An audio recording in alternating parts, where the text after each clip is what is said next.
მოგესალმებით ბატონებო და ქალბატონებო. მე ვარ მონაზონი მარიამი, ერში ია ბაგრატიონ მუხრანელი. ჩვენ ვიწყებთ ჩვენ ტრადიციულ გადაცემას, რომლის ლოგო თქვენ ხედავთ ამას, მამული ენა სარწმუნოება მეფე.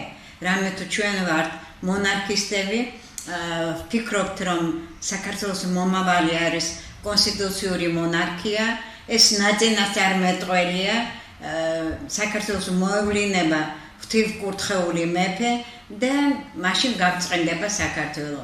ეხლა მე მინდა მოგილოცოთ დღევანდელი დღე. დღეს არის ღვთისმშობლის ტაძრად მიყვანის დღე და ჩვენი მარიამი, ჩვენი დამცველი ღვთისმშობლის წილხედრი მიწავართ საქართველო ივერია უძველესი დროიდან უკვე 2000-ზე მეტია, რაც ღვთისმშობელი და უფალი იცავენ საქართველოს.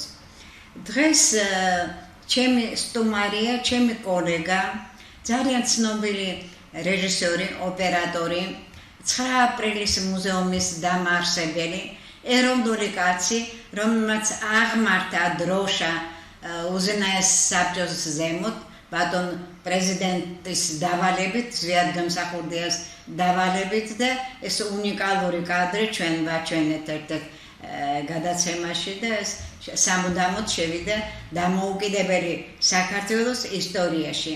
ბატონი თამაზ ბიბილური, გარდა იმისა, რომ ცნობილი ჟურნალისტი, ოპერატორი, რეჟისორი, არის ეროვნული მოძრაობის ყველა ეტაპის მემატიანე და მან თქვა და წინა გადაცემაშიდაც ვახსენეთ ეს, რომ აქვს უნიკალური მასალები დემოკრატიული რესპუბლიკის დაარსების მთელი ეტაპები და შემდეგ გადაცემაში ჩვენ ამას გაჩვენებთ. დღეს მე მინდა ბატონ თამაზს ვთხოვო, ვინაიდან ცოტა დარჩა, ვისაც ახსოვს ის საშინელი დღეები, ის ამაღლებული დღეები, ის უბედური დღეები, როდესაც გამიზნებულად მოკლეს საქართველოს პირველი პრეზიდენტი ბატონი ზვიადგამსახურდია და მე მინდა დავიწყო ჩვენი საუბარი თუ რა დღეშია ჩვენი პრესა, რა დღეშია ჟურნალისტიკა, რა დღეშია კავშირები.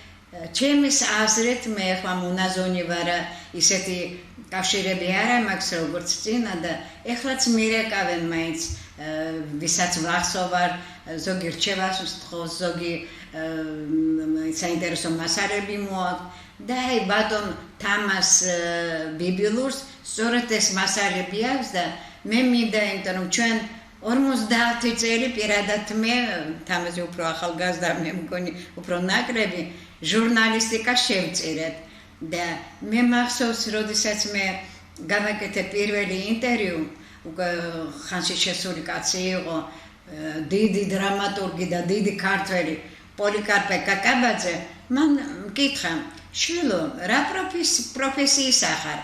მე ვთხარი ახალგაზრდულ გაზეთში მუშავთ, ჟურნალისტი ვარ. დამხედა ეს ძალიან დამხედა და თქვა და ამოიღო თავისი წიგნი და დააწერა მწერალ ქალს ია ბაგრატიონ მუხრანელს, ესე იგი ჟურნალისტიკა არ ჩათვალა პროფესიად და მეც ვეთანხმები, იმიტომ რომ არ არსებობს ჟურნალისტიკა მწერლობა, ეს არის სულის მდგომარეობა. თუ შენ გაწუხებ შენი ქვეყნის დღევანდელი დღე, არ უნდა იყო ჯუმად, უნდა ამოიღო ხმა, ეს ყველაფერი ცხოვრება დუღდა შემოქმედებით კავშირებში.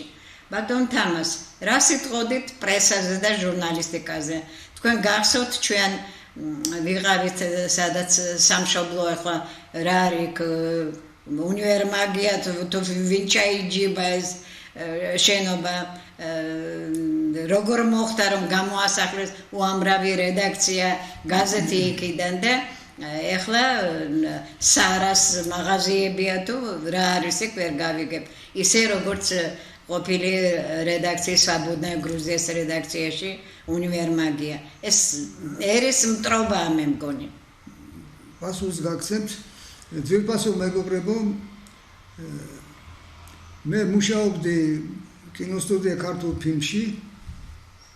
იმ პერიოდში ჩავირიცხე ლენინგრადში კინოსარეჟისორო ფაკულტეტზე, კინოს და ტელევიზიის ფაკულტეტზე და შემდეგ რო დავბრუნდი, მუშაობდი დოკუმენტურ კინოსტუდიაში და რამდენიმე ფილმი გადავიღე. ხა რატო ვთქვი ეს ამბავი, რომ აი კინო დოკუმენტური და ჟურნალისტიკა ერთმანეთთან არის ძალიან დაკავშირებული და მე ბედნიერი ვარ, რომ ფაქტს აღნიშნავ, რომ როცა დავბრუნდი საქართველოში, მინდოდა ისეთი ორგანიზაცია შემექმნა, რომელიც ერთდროულად იქნებოდა ჟურნალისტიკა და დოკუმენტური კინო და პუბლიცისტიკა მოკლედ. ხო და რამდენჯერმე ვცადე რეგისტრაცია და ბოლოს როგორც იქნა გამატარეს რეგისტრაცია და პირველი არასამთავრობო ჟურნალისტური ორგანიზაცია მე დავაარსე ხო დავაარსე ჟურნალისტთა კავშირის შენობაში, იქ იყო მაშინ ჟურნალისტთა სახლი ერეკლეს მოედანზე. ესე იგი პირველი დამოუკიდებელი ჟურნალისტი. იქიდან გამომდის შემდეგ ყველა თითქმის ღონისძიებაში მონაწილეობდა. სამწუხაროდ, როდესაც აი დიდი მოვლენები იყო, მე მენდობოდა კინოსტუდიის ხელმძღვანელობა და სხვათა შორის საზღვარგარეთ როცა დავდიოდი, მაგალითად საფრანგეთში, გერმანიაში, ახლო აღმოსავლეთში, აფრიკაში და ყველგან კინო პროფესიულ კინოაპარატს მატანდნენ, მაგრამ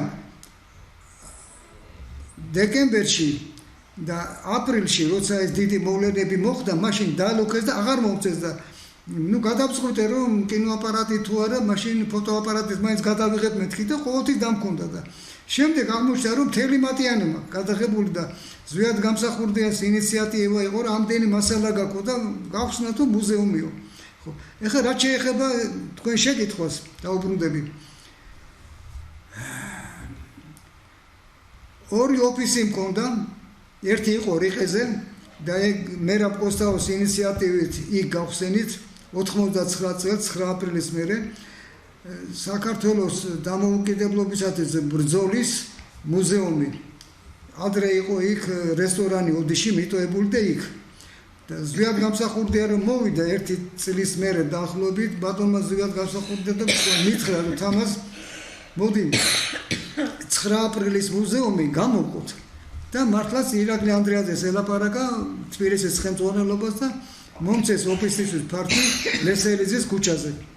შემდეგ დიდი კარტახილები გადახვდა, არ უნდოდა ხელმძღვანელობას, როცა შეიცვალა. ახლა აქედან როცა გამომასახლეს მე პირადად შევარნაძეს დავალებით, პირადად მე გამოვიძე ყველაფერი დოკუმენტურად.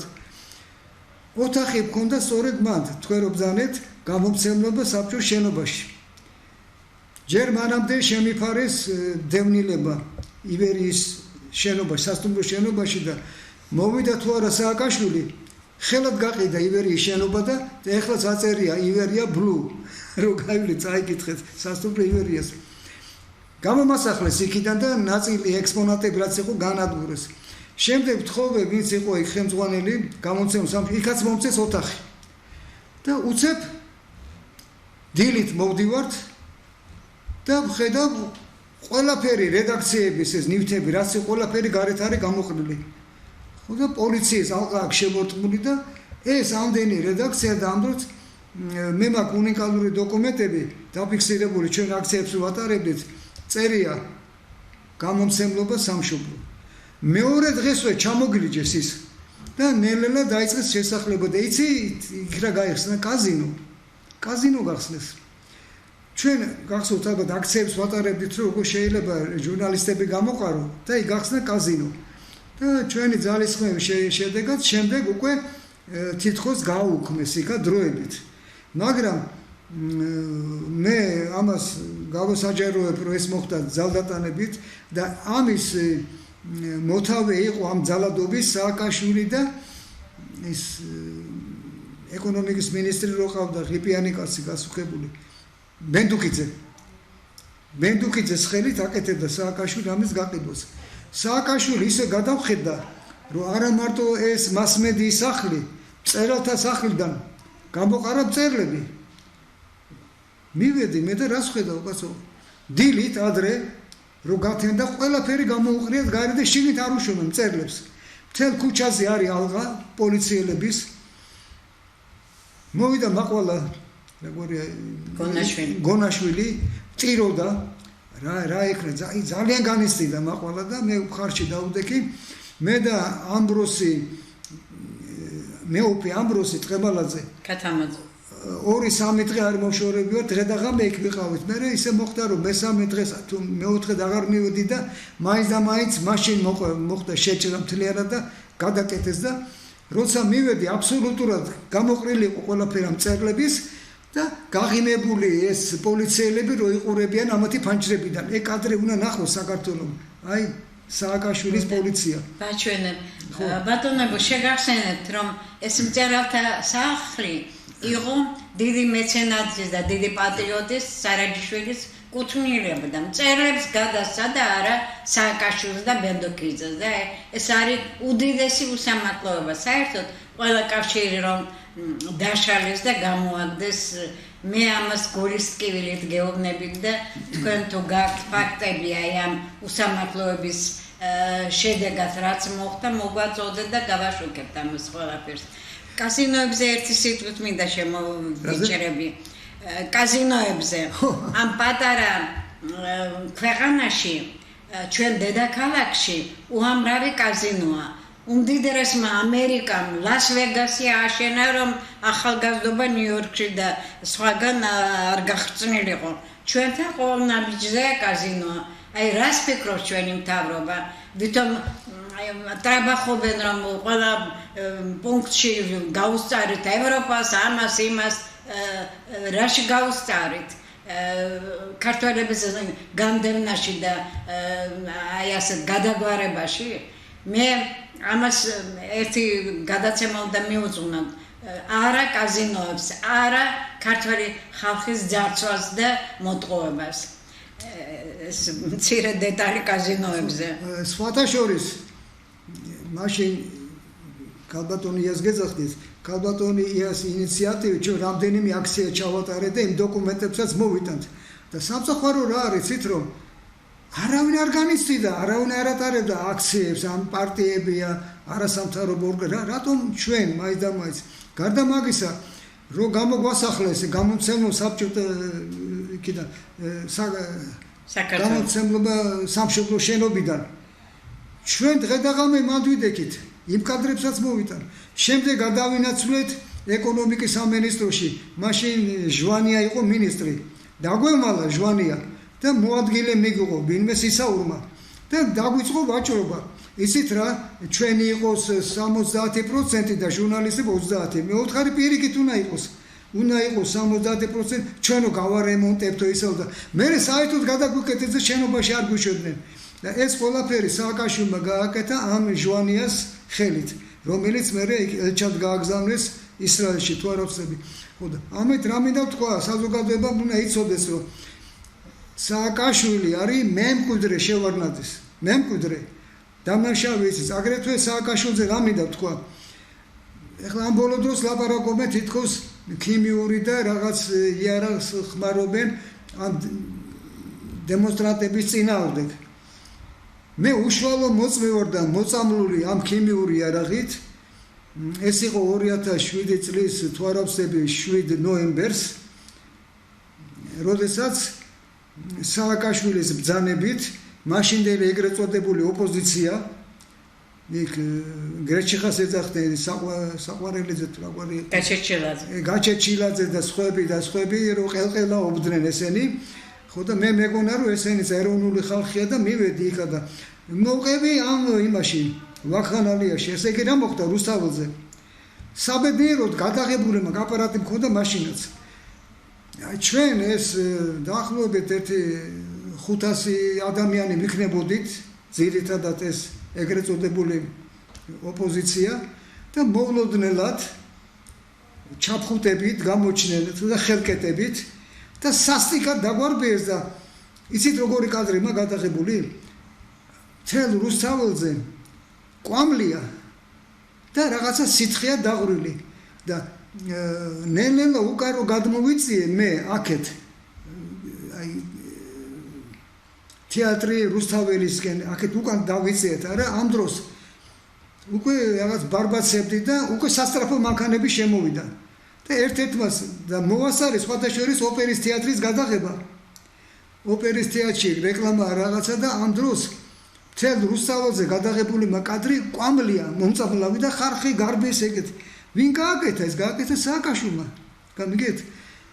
მანამდე 9 აპრილის მერე რუსებმა. გითხრათ, მაშინ ისეთ სულად გავხდი, რომ ვიღაცეებმა მტაცეს ხელი, ჩამაგდეს სასტრაფოში და აღმოჩნდი პლეხანოზე მიხეილი სავოწყოფოს ეძახდნენ. ეხლა ის სავოწყოფო გადავიდა დიღომში. 3 დღე იქ ვიცეკი და ძლივ აღვიდგინე ორგანიზმი, ისე მოვიწამლე. ამას რატო ვლაპარაკობ, რომ ჩვენ ის კი არ ვართ აი დღეს აი ეს რასაც ჩადიოდა სააკაშვილი, სულ მაგის ის არის ავტორია სააკაშვილი და შემდეგ 9 აპრილის მუზეუმი რო წაგვართვა შევარნაძემ, სხვათა შორის როგორც შევარნაძე, ისე სააკაშვილი ებრძოდა რას, რომ ჟურნალისტები არ შეკრებილიყვნენ. გამიგეთ?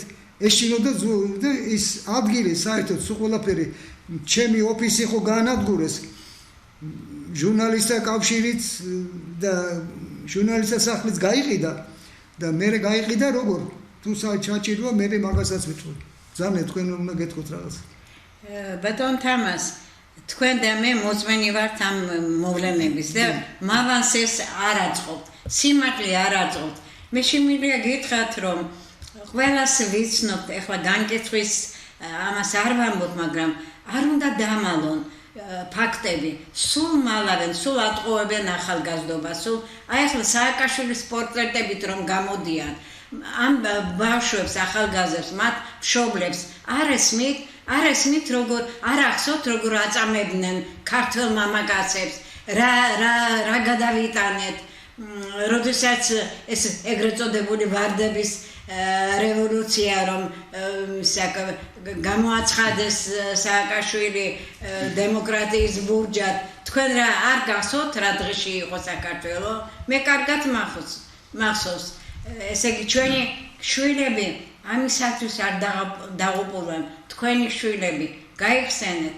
ესე იგი 91 წლიდან სულ სიბოროტეს ჩადის საქართველოს თავრობები იცვლებიან და იგივე რჩება. ტრაბახობენ და ქართველი კაცი ნაგვის ყუთში ქეკას რომ საჭმელი ამოიღოს. ესაა დღევანდელი დღეა. მოსპეს კავშირები. ჩვენ დავიწყეთ ჟურნალისტიკიდან. რომელი თავისუფალი გაზეთი არსებობს, რომელი გაერთიანება.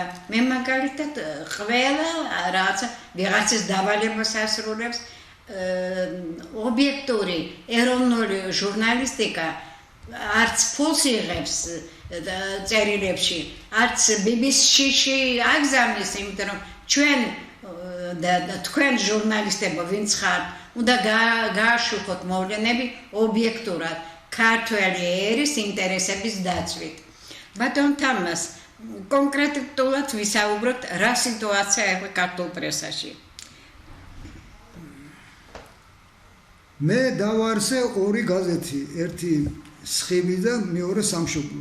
სამწუხაროდ ჩემი შეგროვებული კაპიკები და ლარებით არავინ არ მეხმარება, მაგრამ გაზეთში მითითებული გვაქვს ანგარიში, რომ გავავსელე თითქმის სულ ყველა საჩუქრად დარიგდა მთელ საქართველოში, არავინ არ ჩამირიცხა ფული, არავინ არ მეხმარება. და ამიტომ ძნელი მიზნი, მაგრამ მიუხედავად ამისა რაღაცას ვეცდები და ახალ ნომერს მაინც გამოუშვებ და რასაც საუბრობთ ახლა ამას დავწერი გაზეთში. რაც შეეხებოდა ამ სააკაშვილს. სააკაშვილი როცა გამოჩნდა, ეს იყო იანვრის დასაწყისი და დამირეკეს რაღაც ახალგაზრდა გოგონამ დამირეკა და მითხრა, ბატონო თამას, თქვენ ისეთი კაცი ხართ, რომ ჩვენ ვატარებთ საზეიმო ვითარებაში ბედობის დღეს ოპერის თეატრში და მიწეული ხართო და თქვენი მოსაწვევი არისო 31 სკოლის გვერდზე პირველ სადარბაზოში მესამე სართულზე თუ არ ვცდები და გამიგვირდა. კარგი მეუთხარი მოვა. წავედი, ავიღე მოსაწვევი, შენახული მაქვს კიდე.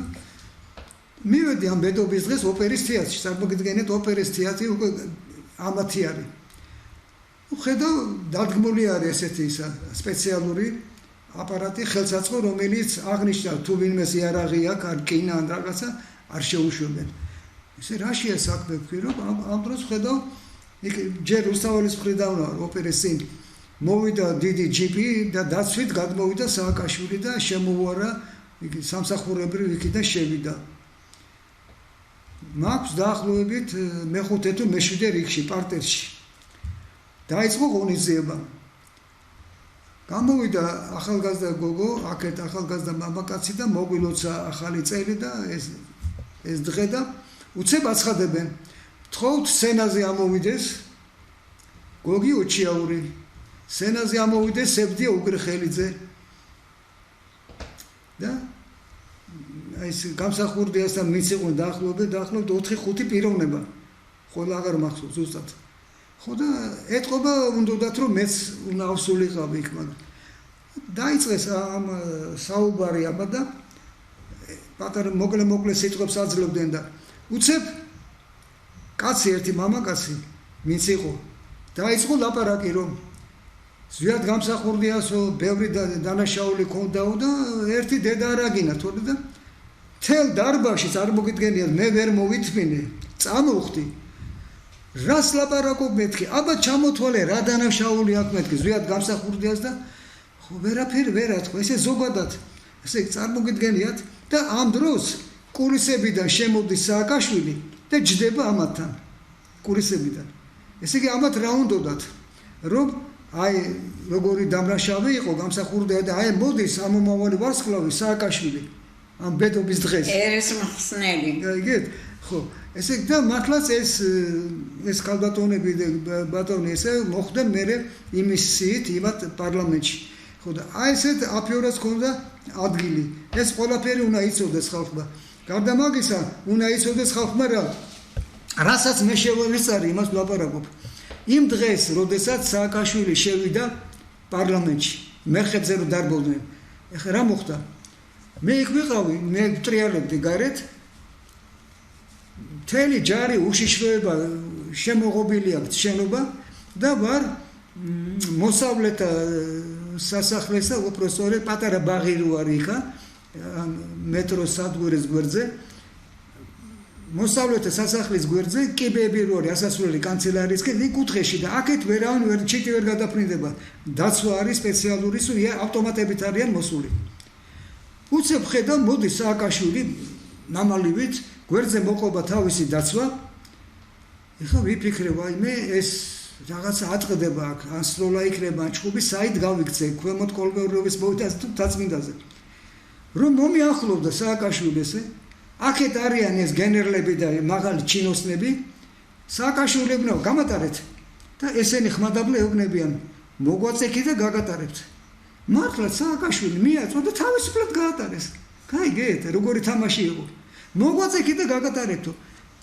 იქ გარეთა ვარ ჯერ იქიდან შევიდა და მე იცით კადრები ნანახეს პარლამენტის მერხებზე რო ირბინეს შევარნაძე რომ ნახევარზე დალია ჩაი და ეს მივიდა მე იქ რაც მოხდა ეს სპექტაკლი იყო ეს იყო გათამაშებული ამბავი ბატონ თამას გასაგებია ჩემს და კიდევ სააკაშვილზე გითხრათ სააკაშვილის პროცესი ოცნებას უფრო ადრე უნდა დაეწყო ეხლა გაახსენდათ როდესაც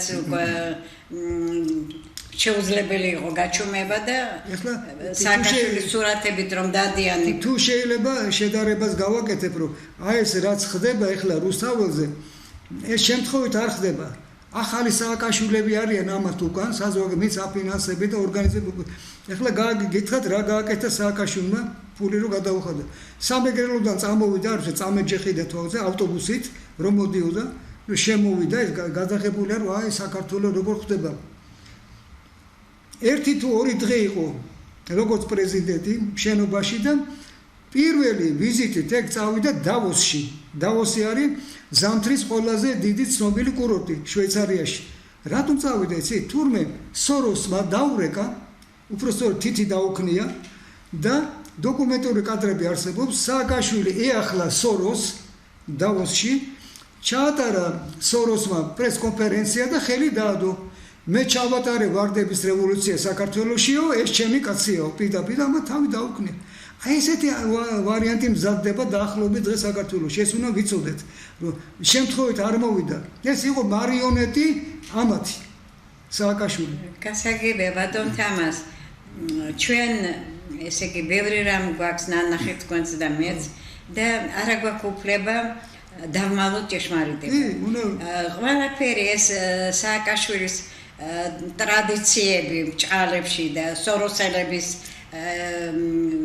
დახმარება ეგრეთ წოდებული არა ქართველ ერს, არა ქართველ მტრებს სამწუხაროდ ეს ასია და მე ვადანაშაულებ ასეთი სათაურით გამოვშვით ჩვენ პირველი წიგნი სადაც ეს დაღუპული ბიჭები სამეგრელოს ხუთგზის დარბევა მათი გვარები ყველა ვინც გულანთებული იყო და იბრძოდა საქართველოს დამოუკიდებლობისათვის ეხლა მე ვადანაშაულებ იმას ვინც ჩუმად არის სახლებში ვინც უყურებს რაც ამის წინათ გავიარე რუსთაველზე და ქართველის გარდა ყველა იყო ჩინელი, არაბი, ინდოელი, საქმე.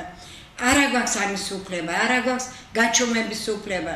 არა გვაქვს ეხლა რომ აპირებენ აშენებას არაბთა ქალაქების. თქვენ ქართველებო დაფიქრდით. 3 მილიონიც არა ვართ, მილიონზე მეტია წასული.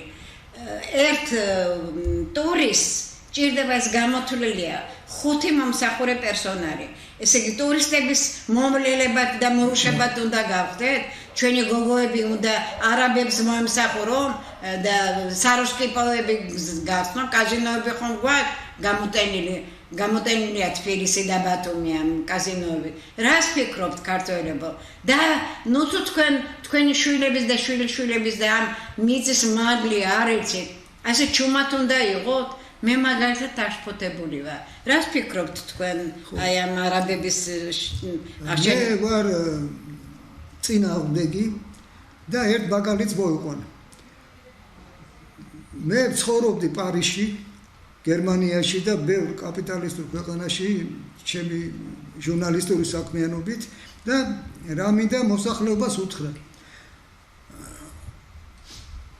პარიზში და თითქმის ყველგან დიდ ქალაქებში ამ არაბებს და სხვებს აქ თავიანთი კვარტალები ერთად ცხოვრობენ მაგრამ რაშია საქმე იცით რომ ის მრავალ მილიონიანია ეს პარიზი და ამას იტანს და არაფერი არ ხდება მაგრამ აქ რო იგივე რაოდენობით არაბი შემოვა და მალე ჩვენ ვიქნებით უმცირესობაში გამიგეთ ისინი მრავლდებიან ჩვენ იცით თქვენ შობადობა უფრო ნაკლებია ვიდრე ესევე არის ამერიკაში იქ არის ლათინური კვარტალი ამის კვარტალი მაგრამ იმაზე არის მოქმედად, მაგრამ საქართველოსზე უფრო უარეს ამბავს გეტყვით. მე კინოსტუდია მომცა ნაკვეთი ლოჭინის ხებში, დინარი ლოჭინთან.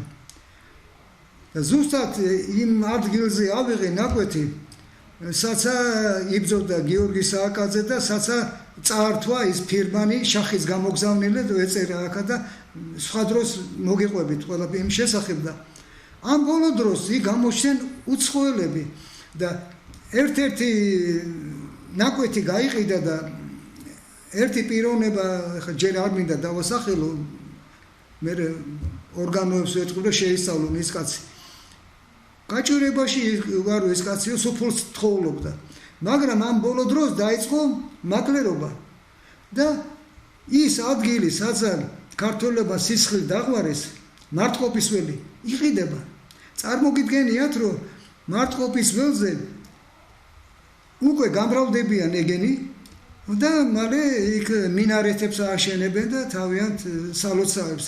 და ეხლა რატო გამახსენე ეს ამას წინათ ვიყავი და გაჩერებაზე ამოვიდა ერთ-ერთი კაცი თვალები ცოტა ისეთი ქონდა დავალაპარაკე ქართული არ იცის, რუსული ცოტა იცის და სადაური ხარ მეთქი ვერ გვეუბნები.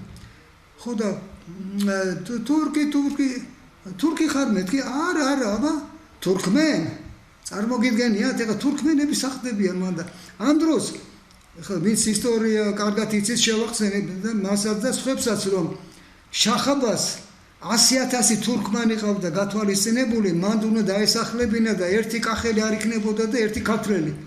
ეს გიორგი სააკაძეს ვაჟკაცობით მოხდა რომ გაიმარჯვეს მარტყოფიდან. ეხლა მშვიდობიანად ჩამოდიან თურქმენები, მაშინ 100,000 უნდა დაესახლებინათ. უნდა სახლებიან ჩვენთან. ერთ თურქმენი ვარ. თურქმენს რა უნდა, რატო უნდა დასახდეს, საცა იბრძოდა გიორგი სააკაძე და ქართველების სისხლია დაყრული. ესე იგი, ამას არავინ არ აქცევს ყურადღებას. ბატონებო, ქართველმა ნათქვამია რომ ყოველი სხეული ტაძარია, რომელშიც სული ბინადრობს. თუ თქვენი სხეული ბოროტის სულის ტაძარია, მაშინ გასაგებია, მაგრამ ჩემთვის ძნელია ამის დაჯერება. მე ვფიქრობ, რომ თქვენი სხეული სინახლის ტაძარია, ქრისტეს ტაძარი უნდა იყოს თქვენი სხეული და ეხლა არის დრო, რომ უნდა დავიცვათ ჩვენი საქართველო. არც ერთი მიწის გოჯი არ აქვს, არც თურქმენებისთვის, არც თუნდაც ფრანგი იყოს, ან ვინც არ უნდა იყოს. ეს მიწა ჩვენი სისხლი, ჩვენი წინაპრების სისხლი მორწყულია და თქვენ უნდა იყოთ სინახლის ტაძარი. ძალიან გთხოვთ, ნუ ხართ ნეიტრალურები. მე არ შემიძლია რა უნდა უთხრა, მე ხცოვანი მონაზონი, რომელსაც არაფერი არ უნდა, ჩემთვის მხოლოდ ლოცვა არსებობს და უფალი და ველოდები კიდე რაც მინდა გავაკეთო ეროვნული მოძრაობისათვის სასარგებლო, მათ შორის აი ამ გადაცემებით მინდა აღძრა თქვენში ქართული სული. ჩვენ მაგალითად თავადაზნავთა საკრებულოს იდეით შევთავაზეთ მეოფიშიოს და საპატრიარქოს, რომ გაეხსნათ მუზეუმი, რომელიც იქნებოდა ძეგლი ჩვენი ფესვისა, ქართული გვარების მუზეუმი. ყველა გვარში იყო მოწამეც, იყო გმირიც, იყო თავდადებული და ეს იქნება ყველა ერის ჩვენი ქართული ფესვის ძეგლი. მე მინდა მოვასწრო, რომ ჩვენი დიდი წინაპრები, კოტე აფხაზი, თავადიან ჩაბაძე და 14 გმირი მასთან ერთად დახვრეტილი 23 წელს, რომ აღიარონ წმინდანებად. მე მინდა მოვესწრო, რომ ის ჩემი მუხრანი, რომელიც დანგრეულია და ქართლის გულია და საშინელ დღეშია, როდესაც ვკითხე მუხრანელს, მე ყოველ 26 სექტემბერს ჩავდივარ მუხრანში. ქეთამაწამებულზე ვკითხე, ვინ იყო, ვისი შვილი იყო, არ იცოდნენ მუხრანში და ტაძარში სტიქაროსანი მეტი იყო ვიდრე მუხრანელი. ძალიან ცუდი სიტუაცია საქართველოში ამ მხრივ და მე მინდა მოგიწოდოთ, გაიხსენოთ, რომ თქვენ ხართ ტაძარი და უნდა შემოუშვათ წმინდა სული თქვენ ამ ტაძარში, ამ თქვენ სხეულში და თქვენ გულში და სულში. ბატონ თამას, ეს მინდა თქვენს დამეთანხმებით ალბათ. გულგრილობა არც მთავრობის, ზოგი ისა ქვია იყენებს თვალვარცხნილობას, ისე გამოდის. ამაზე კი არ უნდა იფიქროს. და მაგალითებზე კი არ უნდა, რა ვიცი, მათი მთავრობის და ოფიციოზის მიხედვით ჩვენ ყველას გავუსწარით. ყველა პარამეტრით. როგორ გავუსწარით, როცა არ ხედავ როგორ იქეკება ნაგვის ყუთში ქართველი, არ ხედავთ რა ფასებია. პენსიონერს რომ არა ჩემი შვილი, როგორ ვიარსებებდი 400 ლარზე. რამდენ ზღებულო პენსიას? 400 თუ დაახლოებით. ეს ხომ სამარცხვინეა, როცა მთავრობის წევრებს 20 და 30,000 აქვს ხელფასი. რატომ? რა მიღწევების გამო? იმიტომ რომ დაილაგეს კარგად ისე პრიჩოსკები და თვალვარცხნილობა რომ ავდა, რა მოუტანეს ერს? მანამ არ იქნება, კი ეს დასაფასებელია რომ მშვიდობა არის, მაგრამ ეს მშვიდობა თუ დაასახლეს არაბებით და ეს მიწა თურქმენები ღვთისმშობლის კუთვნილი მიწა სადაც 2 კვართია უფლის და ღვთისმშობლის, ეს არის ძალიან დიდი ცოდვა. ჩვენ ამაზე უნდა ვიფიქროთ და აი ჟურნალისტებიდან თემას რომ დაუბრუნდეთ, ბატონო თამას, გეგულებათ ვინმე ესეთი კალმუსანი, რომლის კალამი იარაღს უდრის, იმიტომ რომ ნათქვამია რომ კარგი ჟურნალისტი მხედათ მთავარზე უფრო დიდია თავისი კალმით. აბსოლუტურად გეთანხმებით და გამახსენდა რა ზვიად გამსახურდია ჩემთან დასწრებით რამდენჯერმე აქ ნათქვამი ჩვენი იარაღი არის მხილება ჟურნალისტმა უნდა ამხილოს გაბიგეთ როცა აი ეს თქვენ წარმოიდგენდით როდისმე რომ ილია ჭავჭავაძის ძეგს მოიპარავდნენ ან დაამტრობდნენ 10 წელია ვიბძვი რომ დუშეთში გააქრეს ილია ჭავჭავაძის ძეგლი ხო მე დროს არ დავკარგო რა ბიზნდა როგორ ხო და მე ჩავდივარ მარტო იქ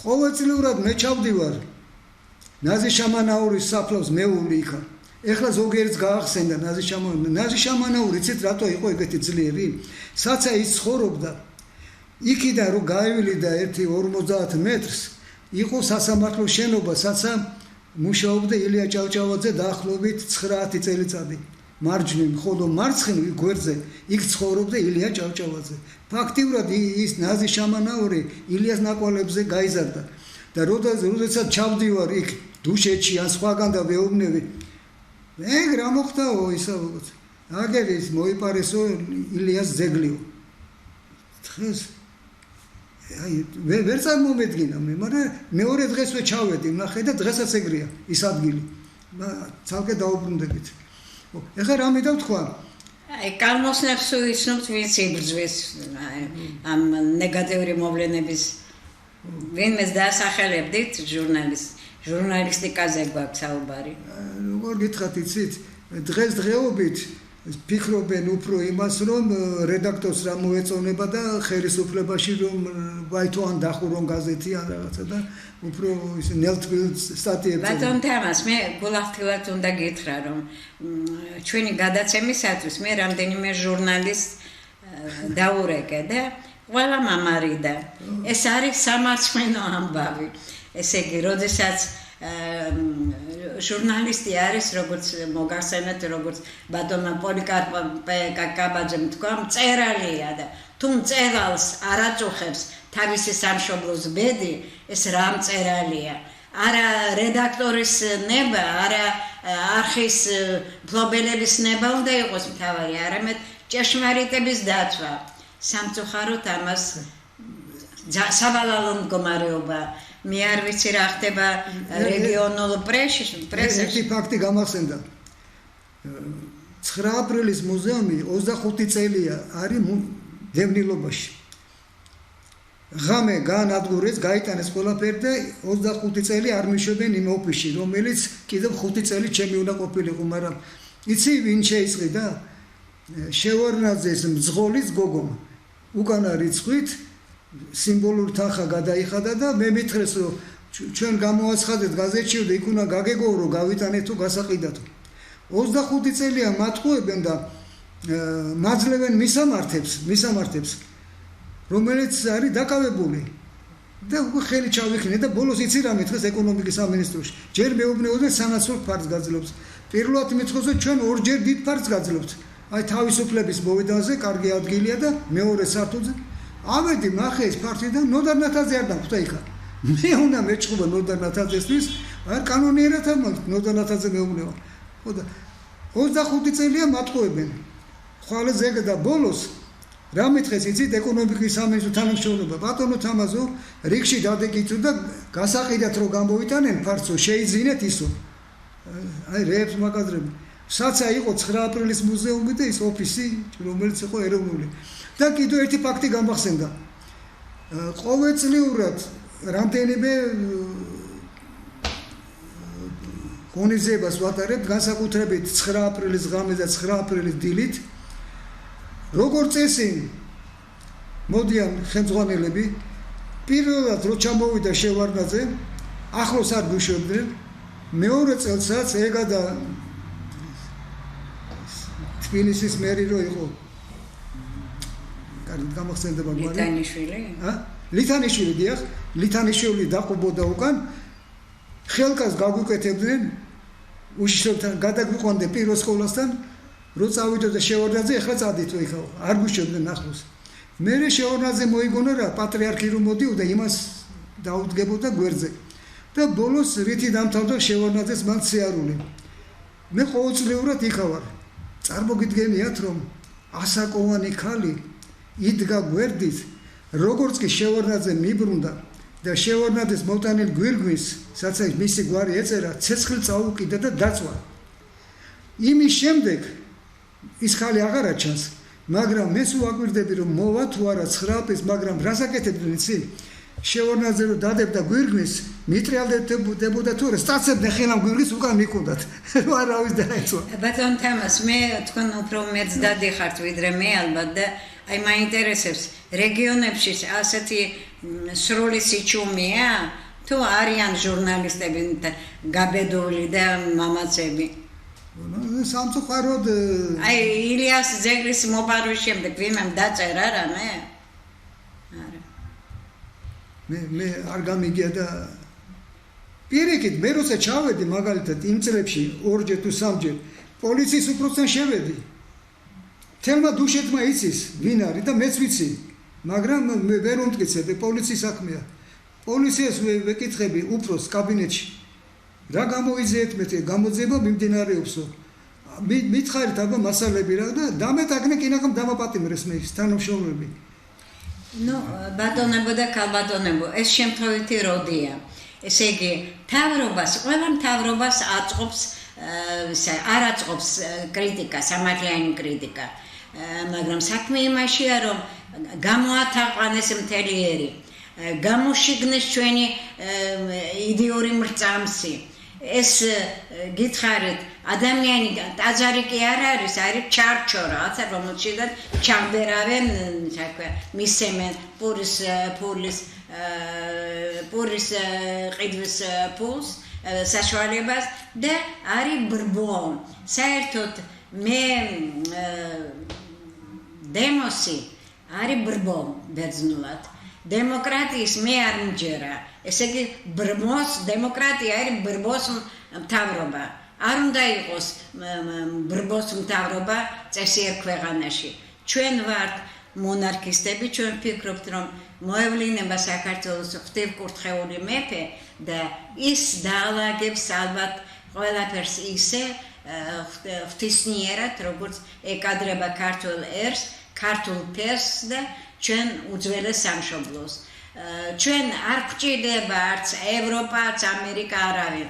ჩვენი უძველესი კულტურა გაიხსენეთ ეტრუსკები, გაიხსენეთ პელაზგები, გაიხსენეთ ბასკები, გაიხსენეთ კელტები დიდ ბრიტანეთში. ეს სულ აქაური წარღვნამდე რომ წავიდეს ეს უდიდესი კულტურა, ჩვენ შევქმნით ევროპა, მაგრამ არა ისეთი ეხლაც რომ ხან ერთი ამხილის, ხან მეორე, ხან მესამე კატარგეიტე გასვდა, ეხლა მაღალჩინოსნებიც გარეულნი არიან ამ ქურდობაში. ეს უნდა შეწყდეს. ქართველნო, დაიჯერეთ, რომ უდიდესი რასის, უდიდესი ერის შვილები ხართ და ხართ ქრისტეს სხეული, ტაძარი, რომელშიც უნდა იყოს თავისუფლების, ეროვნულობის და სამართლიანობის სული. ბატონ თამას, დიახ, ჩვენი იწურება უკვე დრო და შემაჯამებელი სიტყვა. დედამ აღნიშნა, რომ ჩვენ გამოვიცით წიგნი, მე ვადანაშაულებ. მე პირადად ვამზადებ და თქვენი თანადგომით ვამზადებ ახალ წიგნს, მე ვადანაშაულებ. ვისაც გაქვთ რაიმე მასალები, გამოგვიგზავნეთ, ტელეფონის ნომერი ჩაგაწერინებთ 591 24 28 10. ესე იგი ეს იქნება და რა მინდა გითხრათ, რომ ნუ მოგერიდებათ, ამხილეთ, ჩვენი იარაღი არის მხილება. ეროვნულ საქმეს ვინც ხელს უშლის, ვამხილოთ. დიახ. მე მგონი ეს წიგნი, რაც მოხდა უსამართლოება, ეს წიგნი ჩვენ გამოვშვით 91 წლის, ეს არავითარი ამბოხება არ იყო, ეს იყო მესამე ანექსია, ოკუპაცია რუსეთის. შევარდნაძის მეთაურობით, როდესაც ეროვნული გმირი ჯერ მერაბ კოსტავა მოსპეს, მერე ზვიად გამსახურდია და ეს იყო შეგნებული აქცია და არავითარი ისა. ძმათა მკვლელი ომი, ამას ამ ტერმინს ძმათა მკვლელი ომი სწორედ ყველა სახის ტირანი აღწელებს. ქართველები ისეთი უგუნურები არიან, ერთმანეთს ებრძვიან, სპობენ. მე დაარქვეს საქართველოში მოხდა სამხედრო კრიმინალური გადატრიალება, სახელმწიფო გადატრიალება. და შევარდნაძემ დანერგა ტერმინი, არა, დანერგა სამოქალაქო ომი. თვითონ ქართველები სოროსის ფულით და ხო და ეხლა ვინას უდგმულებს ამ საკავითო მე ამბოხებს. ვერ გეტყვი, ჯერ ძალიან გასაიდუმლოებულია, მაგრამ ყოველ შემთხვევაში მე მაგ ძალიან ბევრი მასალა, როგორ მზადდებოდა გადატრიალება, შესავლილი მაქვს ეს საკითხი. შევარდნაძე იყო მითო მომშევარი და დარჩენილი მოსკოვში და კოორდინაციას უკეთებდა გამოცემას და ეს გადატრიალება, ამ გადატრიალებას ამერიკიდან უშუალოდ ბეიკერი ხელმძღვანელობდა. და კიდევ ერთ ფაქტს გეტყვით.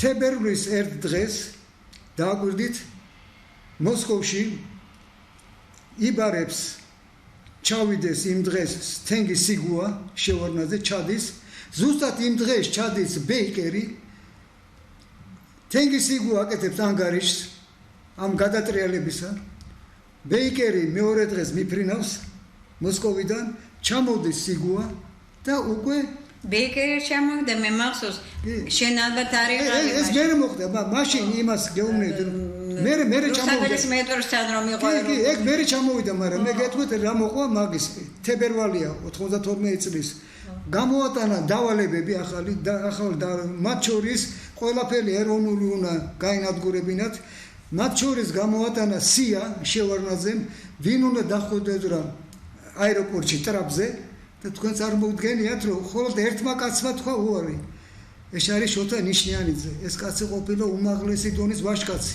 რომელიც წარმოგიდგენიათ მithom პატივისცეს რომ ტრაპზე უნდა დახვედროდა საშვი იქნებოდა სამაგიეროდ ამისი ადგილი დაიკავა ვაჟა ადამიან კოსტავო საზოგადოების თავმჯდომარე თურმე ეს რამდენი ხალხი ყოლია დავერბობკებული შევარდნაძეს სამწუხაროდ ეს იცით მე ერთხელ გითხარი და ეხლა მინდა შეგახსენოთ შახაბაზის ეპიტაფია არის ასეთი ორი რამ ვერ დავამარცხე სიკვდილი და ქართველები აი მე იმ ქართველების იმედი მაქვს რომლებიც იბრძვიან და ალბათ შეებრძოლებიან ყველა მანკიერებას ჩვენი გადაცემა იწურება მე მრწამს და ბატონი თამაზი დამეთანხმება ალბათ რომ საქართველოში არიან ჯანსაღი ძალები აუცილებლად აღდგება სრულიად საქართველო ღვთისმშობლის სამშობლო კურთხეული მიწა ორი კვართის უნიკალური ადგილსამყოფელი და უძველესი კულტურის დერეფანის სიტყვა არ მომწონს ჩვენი ადგილმდებარეობა მთელი კავკასიის გული ვართ ჩვენ და ასე ეს უნდა დავიბრუნოთ ჩვენთან არიან ძალიან ბევრი არის ჩრდილო კავკასიელი ავარელები და სხვები ჩვენ უნდა დავიბრუნოთ ეს ფუნქცია კავკასიის ცენტრისა და ეს ალბათ ასე მოხდება თქვენ ალბათ მოესწრებით თუ აგიზგიზებთ იმ სანთელს თქვენ სხეულებში თქვენ ღვთის ქრისტეს ტაძარში და თუ სამშობლოს ემსახურებით დიდი მადლობა ყურადღებისათვის მოგწერეთ და ჩვენ მზად ვართ გემსახუროთ და ეს გადაცემა უნდა იყოს მაღალი სიტყვებია ჩირაღდანი მაგრამ თქვენ უნდა გახსოვდეთ რომ ჩვენ ბევრი ვართ მაინც ჩამოვლენ ის წასული ემიგრაციებში ქართველები და აღსდგება საქართველო დავიბრუნებთ ლაზებს დავიბრუნებთ ინგილოებს სხვათა შორის თურქეთში თურქეთიდან რომ მოდიან სააკაშვილი ახსენეთ თქვენ არ ვიცი მის დროს იყო თუ აბაშიძის დროს არ იყო 20,000 თურქი რომ დაასახლეს ბათუმში ხო და ჩვენ უნდა ჩვენ ქართული მოდმის ხალხს ლაზებს და ფერეგნელებს არ უნდათ ჩამოსვა და პრობლემები აქვს და ყაზახებს თუ ვისე თურქმენებს თავისუფლად ღებულობენ უნდა შეწყდეს ქართული მიწების გაყიდვა უნდა გავერთიანებდეთ ქართველნო ეს არის ჩვენი აუცილებელი მოთხოვნა და თქვენი. სულ ერთი წუთი.